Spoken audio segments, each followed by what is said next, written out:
Small disclaimer. Don't watch if you don't want serious spoilers from tomorrow's episode. This was leaked really early, and we just watched it. So yeah, feel free to judge us for making another video one day. So this is the kindergarten kid. A monster comes out. So I actually expected this to be... We all expected this. It's a backstory. But no, this is instead... They're in the fake kindergarten. And there's a monster. And this monster happens to be very, very fast. And it's pretty much the Roadrunner. Seriously, it's the fucking This is the Roadrunner as a corrupted gem. I'm not kidding! This is the corrupted version of the Roadrunner's gemstone. Good one!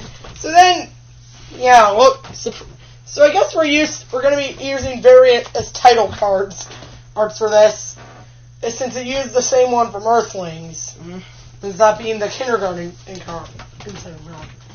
So, please ignore me right now. So, Peridot laughs at the crystal gems for being failing to catch it. They explained that it was way too fast for them. Peridot is kind of a little frustrated and thinks she can do much better at it and to be able to capture it easier. So Peridot goes off to capture it, and of course Steven decides to follow her, and then Peridot decides that Steven and then Peridot make the ultimate team of monster hunters. And we learn that Peridot is very, and I mean very, durable. She takes you could literally run her over, and she'd barely flinch. She's not. How did she not crack? Peridot takes. I don't know. I guess Peridots are just very durable. Like she said, they're tougher than they look.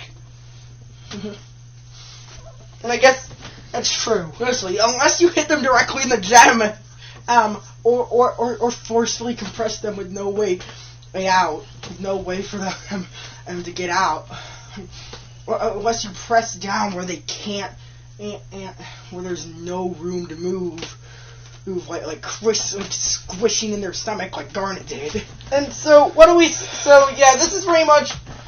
She also advises parry plans. And she also gives 3 brilliant parry plans. Yes, that is what she calls them. Her first parry plan is while she's watching the monster, it's looking up at an injector stuck in the wall.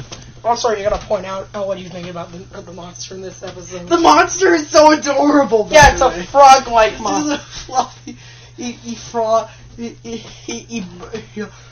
baby chick with that has 3 tongues, like 6 eyes, and the legs of a frog leg. Hell, I love her. Oh, I thought those those dog-like monsters were cute. They're just giving us really adorable corrupted gems. Wow, they aren't even trying to make intimidating monsters. Honestly, a lot of corrupted gems are more cute than they are terrifying. A few exceptions would be like the Slinker and the invisible snow moth, the invisible monster. So, anyways, then Steven just, and there's Peridot's one by one ends up dropping the legs off of it. And then this is where we see that. And then it fails to fall. Peridot torture porn ensues. Peridot runs over and tries to kick it to get it to fall after the monster runs away, and she's mad. Also, the monster clawed the shit out of Steve. Oh, no, wait. Not yet. She hits a kick in the wall, and she gets crushed by rocks instead. And she pokes her head out, and the monster comes staring at her. What is her HP stat? Her HP stats probably are her intelligence and HP stats are her best stats. I thought her defense was garbage. Her intelligence, defense, HP, and And magic and special attack stats are really high. Oh yeah, she has barely any attack. Her physical attack, though, is almost non-existent. I mean, if you let Peridot slap you, it's not going to do any lasting damage. The worst she could do is cause your face to sting for a minute, for 10 seconds. Okay, so anyways, they're roasting. Steven's starting a fire. Don't ask how. Oh, they're roasting a fire in the desert. In the equivalent to a desert. Then Steven starts throwing marshmallows at Peridot. And tells Peridot to pretend to be a monster. Or use her pep talk, trying to get her to look at things from the monster's point of view. So she does just that. And takes it way too serious. She literally just grabs the marshmallows and just shakes them wildly.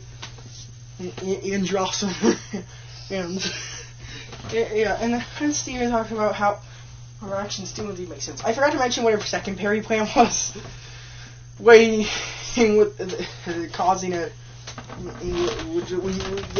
an injector out of a can, get a cannon injector.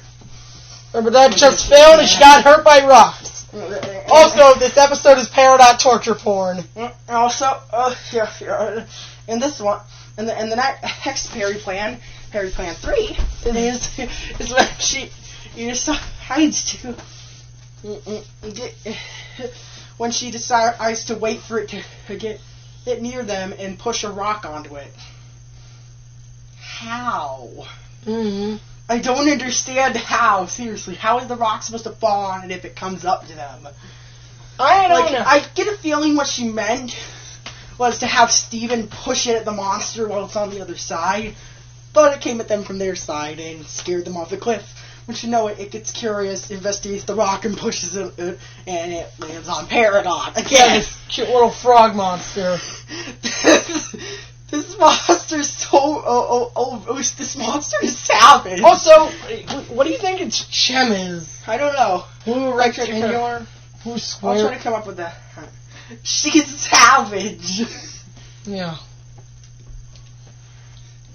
So, and then Steven comments about Peridot, and of course, the rock is rolling, and Peridot's just getting rolled in one of those classic characters stuck to the snowball and rolling along with it. A cliche. Except this time it's not a snowball; it's a giant boulder. Yeah, and this is where she says Peridots are tougher than they look. Yeah, so one durable little son of a bitch. Paradurable. Duridot. Okay, so anyways, she heads to, and Steven roasts the fire. Don't ask how. Yeah. How he got the material. And then there's of course the scene and the marshmallows that we mentioned. And so then the next morning, they go and see the monster again. This time, Peridot imitates it and literally just goes sticking her tongue out in the air like a frog. Peridot, your tongue's actually pretty long. What? Oh god, that kind of looks like a vibrator. Peridot has a surprisingly long tongue. That's what you do at night. My theory is that Era 1 Peridot, despite them having bigger bodies, the size of of minor details like their tongues were the same. So Peridot has a tongue that's pretty large in comparison to her head.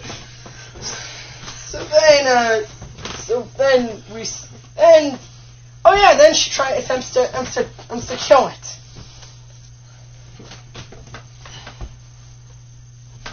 She attempts to kill it by kicking it in the chest. Not a good idea. Then we see her fall off of a giant cliff, but able to survive a huge fall like that. Mm-hmm. Who does she think she is? Who does she think she is, Frisk? Seriously. Peridot Shadow the Hedgehog. Hedgehog. Was she Shadow the Hedgehog? Of course, she pushes the monster off the cliff. And Steven floats down to check on them, and Peridot comes up from the victorious, hole, holding the gem of the corrupted gem. And then it finds out that, and then it's revealed that the crystal gems were watching them the whole time. Well, Peridot technically is a crystal gem, but the others were watching them the whole time. And we see, yeah, Peridot bubbles the gem. Peridot bubbles it without even thinking. And also, when Steven tells her to tap the top to send it home, it doesn't go to the temple. It goes to the bar. And Lapis just sees it and then goes back to reading whatever she's reading. I thought this is from Steven's point of view. How did he see that? It was probably just that's what Steven thought was happening. Oh, it probably is what happened. Yeah. Oh, the bubble barn! Yeah, the barn is pretty much Peridot's temple. Yeah. So, yeah. That means Peridot likely won't get a temple room. See? Because the barn is pretty much Peridot's version of a temple. Oh. Well, minus the Guardian statue. Yeah. Peridot seems to be like she'd end up being the leader of the second division of the Crystal Gem. Yeah, which consists of Steve, which consists of Peridot, the Centipedal, Lapis, eventually Jasper. Yeah. Yeah, the secondary. Oh yeah, you're lucky Bismuth and Lapis will never interact. Also, did I forget to mention? This is actually how far we've come. The premiere of the 4th season. Yes, we're feeling old, guys. Yeah.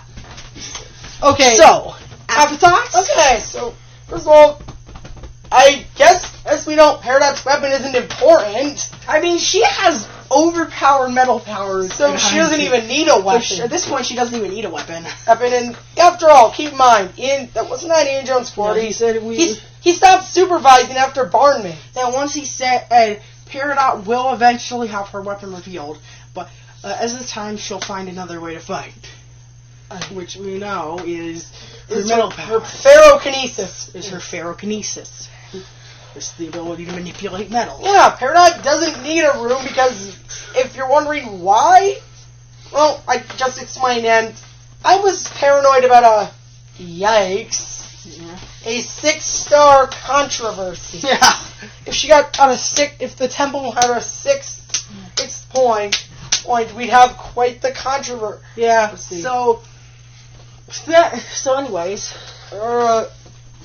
Oh yeah, Lapis made a brief cameo. It was very brief. It was only like a second, 1 second. Okay, so why are these videos so long? Also, rather than Love Like You, since it's now finished, we have ambience, just waves. I get a feeling that's linked to Lapis. Since we did just see her in the ending. I get a feeling at the end of season 5 we're going to get ambience. Like, we're going to get a beautiful ambience with all the gems looking over something. Okay, so... Oh yeah, my stakes are high. So far we start with a actually pretty awesome episode. What's your rating? 8 out of 10. Mine is a 9 out of 10. So that rounds out to an 8.5. That rounds out to an 8.5 out of 10. So, thanks for watching. See you guys tomorrow or Friday. Either one. Probably tomorrow. But since Know Your Fusion will leak. Yeah. See ya. Your mama's back.